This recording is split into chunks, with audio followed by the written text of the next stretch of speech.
What's up? It's your boy who hasn't thought of a creative, original, and/or repetitive intro yet. So, I've been on a bit of a kick recently of watching early 2000s Disney movies. And if you know early 2000s Disney movies well, then you'd know that isn't really a good thing. Well, that's not entirely true. There are quite a couple movies that are really, really good, like, for instance, Meet the Robinsons, Lilo and Stitch. But two of these movies in particular caught my eye for one reason and one reason only. They are very, very similar. No, like, to an uncanny degree. These two movies are Atlantis, The Lost Empire, and Treasure Planet. So I decided, hey, out of all the YouTube trends, I don't think I've done a versus video yet, right? So, let's go through the stats of both of these movies and let's see which one is better. Here we go. It's time for Atlantis versus Treasure Planet.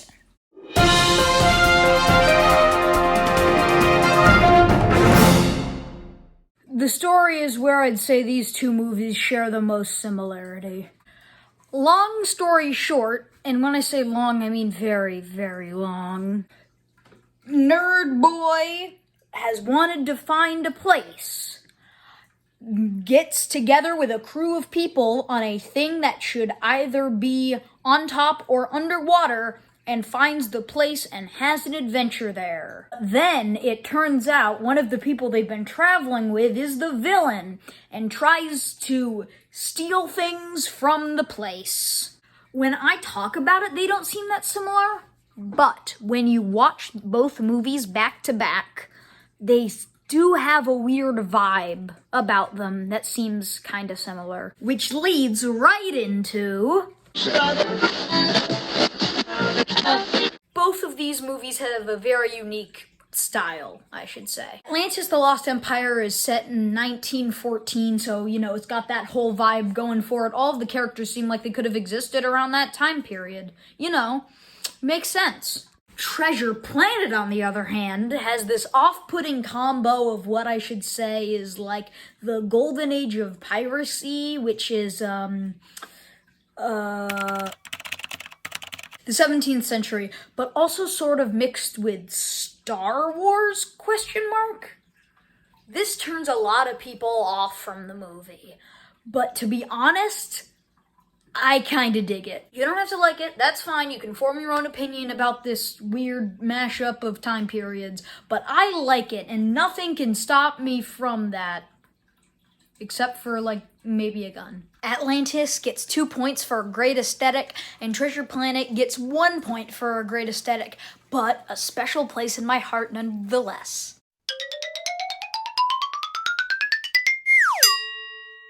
Okay, another branch off from atmosphere is character design. Let's start off with Atlantis again. Atlantis' character designs are actually kind of amazing. I mean, have you seen this guy? A lot of the time, Atlantis' character designs fit the aesthetic of the film and the character's character very well. Like, for instance, this girl. How about you take a vote? Is she an engineer, or Jeff Bezos? If you guessed Jeff Bezos, what the hell is wrong? If you guessed engineer, you'd be correct. But Treasure Planets are less good. I would like to quickly mention the best character designs in all of animation. Jim Hawkins' edgy aesthetic at the beginning of the movie is fine. It's done really well. But through the movie, his clothing changes to match the tone and his place in his character arc, which I think is really well done. And then there's John Silver, who, no joke, I think is the best melding of 3D and 2D animation in anything I've ever seen. First of all, the fact that all of his movements that weren't his arm were completely made hand-drawn is amazing. Look at some of these expressions. And then two, His arm is one of the most dynamic pieces of anything I've ever seen in animation. It's beautiful. Now that that's out of the way, let's get to the bad ones. I'll make this part short and sweet. This movie has a cat girl. No. The problem I have with a lot of these characters is either the fact that they look good in still images, but their movements don't work, or vice versa. Except for the Quark guy. This guy can stay.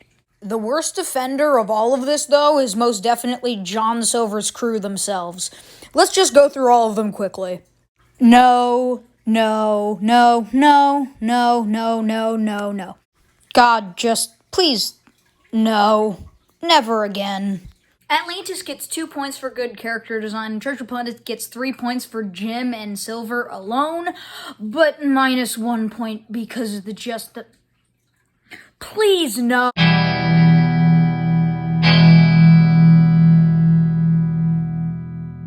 I'd say the main characters are second place to the story, with the most similarity you can find in both of these movies.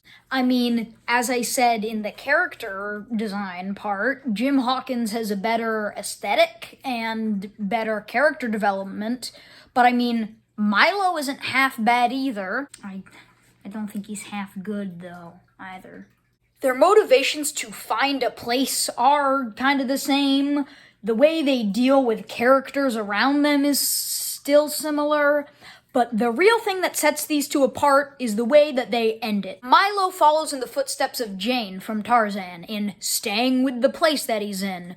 Milo just kind of hangs for the rest of eternity with his new hot Atlantean GF. While Jim decides to blow up the entire planet, but also save people, which I guess is a good thing on his part. He also rebuilds his mother's inn, and he's kind of nice, and as I said in the character design part, he's now wearing red and gold clothes, because he's at the end of his character arc, and he's happy, and yeah.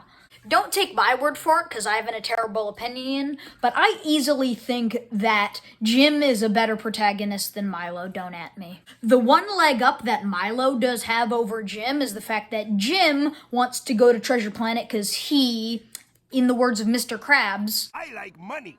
But Milo wants to go there for the studying of everything. So yes, 2 points to Treasure Planet for a good protagonist, and 1 point to Atlantis for an less good than Treasure Planet protagonist.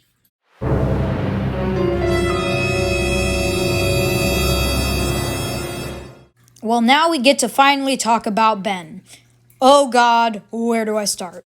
My least favorite part about Ben, specifically for me, is the fact that he works on paper, but not in execution.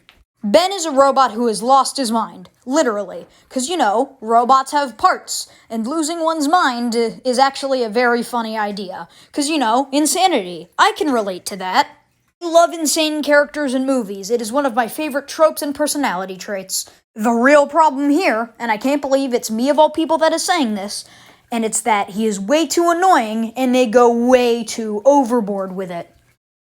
I really don't know what they did to mess this character up. He sounds amazing, but I just hate him with every fiber of my body every time he's on screen. This movie loses a whole 1 point just for Ben alone. Sorry, guys. So here we are, at the end of our 8-ish minute journey, and let's see who's won the competition. Give me a minute. +9, carry the 4, divide by pi. Atlantis is the better movie! Don't tell anyone, I still like Treasure Planet more, but objectively, Atlantis is the better movie. So that was a video. Hope you enjoyed it, and hope you don't hate on all of my terrible opinions. This is your boy who doesn't have a good outro yet, signing off.